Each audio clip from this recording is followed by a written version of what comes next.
Question number one, just two general questions to begin with.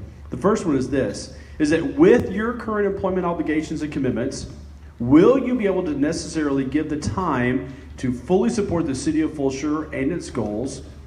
And will you have the time to adequately prepare for each council meeting so that you can make an educated vote on all the issues that are presented?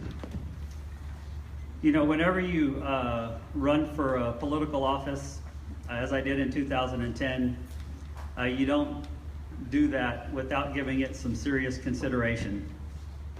I worked on the Planning Commission for 8 years prior to being mayor, and so that was a huge time commitment. My kids were younger at the time. I had a family. I'm a civil engineer, so I have a regular job. And so I learned how to handle my responsibilities and adjust my schedule accordingly to put the priorities where they needed to be. When I became mayor in 2010, one thing that we were able to do was expand our administration at the city. And so I've had some great help in leading the city. I still have manage a firm in Houston, an engineering and surveying firm. That does take time, but I'm in a position where I can adjust my schedule, and I have managed to make all of the meetings necessary for the city. In the last 6 years, I haven't missed a single city council meeting.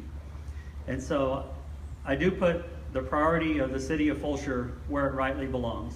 I would not be here today asking you to vote for me if I wasn't committed to the City of Fulshear. I prioritize the city.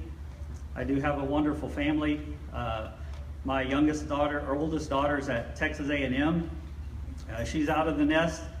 My son graduates from Foster High School this year, so we'll be moving him up to Sam Houston State. I think my wife would probably like me to stay out of the house a little bit more than likely. She doesn't want me meddling with her affairs. But I think my record can speak for itself, that I'm committed to the city. I'll make the schedule happen for meetings or appointments or whatever takes place. This past Monday, we actually had a flood here in the city, if you didn't know that. We activated our emergency management center, and I spent all day Monday managing the emergency operations with our emergency management coordinator and all of the city staff. They did a great job. But when you serve the city, you have to react when you're called upon and take that responsibility seriously, and that's what I'll do. Excellent, thank you so much.